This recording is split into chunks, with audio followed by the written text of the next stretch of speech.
Comment les Français peuvent être de bons citoyens?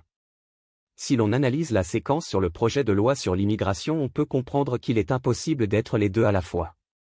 D'un côté, il y a un ministre de l'Intérieur, un gouvernement et une minorité au pouvoir qui nous indiquent qu'il faut cette loi pour maîtriser l'immigration en citant 2 ou 3 éléments partiels pour démontrer le bien fondé de celle-ci.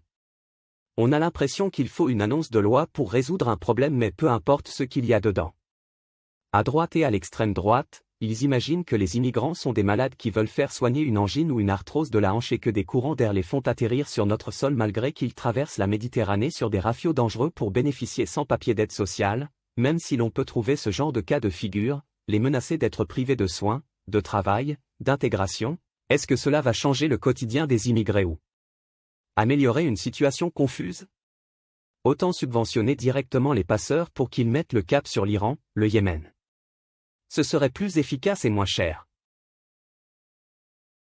Chez LFI, comme toujours, ils sont hors sol, ils ne comprennent pas comment fonctionne la CMP, ni nos institutions, ni ne perçoivent les réalités car ils vivent dans un centre de vacances, all inclusive, en Macronie. Il faudrait accueillir tout le monde, intégrer même ceux qui ne le veulent pas et financer à raison de 50 000 € par personne. De quoi parle-t-on? 50 milliards pour 1 million d'immigrés par an, 25 milliards pour 500 000 et 5 milliards pour 100 000.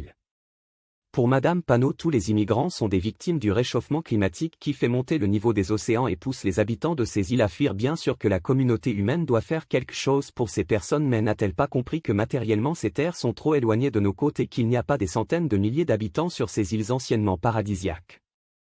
Quel Français sait véritablement ce qu'il y a dans cette loi?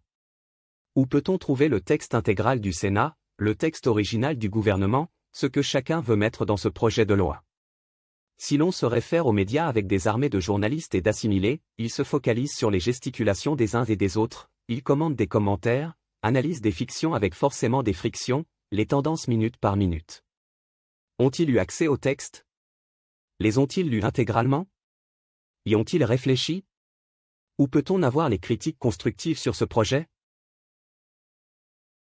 Comment un Français peut exercer efficacement sa citoyenneté dans les meilleures conditions et voter utilement la prochaine fois lorsqu'on le prend pour un clown forcément triste et un idiot utile pour voter, mais pas pour exprimer ce qu'il souhaite parce que tous les intervenants de la démocratie la confisquent à ceux qui ne peuvent qu'être finalement que des citoyens déclassés?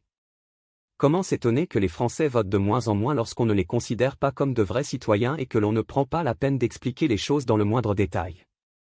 Comment pouvoir ensuite évaluer les actions menées, trouver de vrais responsables, croire que nous allons dans le bon sens lorsque nous sommes obligés de nous fier au caractère sympathique d'un intervenant sans jamais aborder la technicité des choses, les vraies réalités et la possibilité d'évaluer les processus projetés?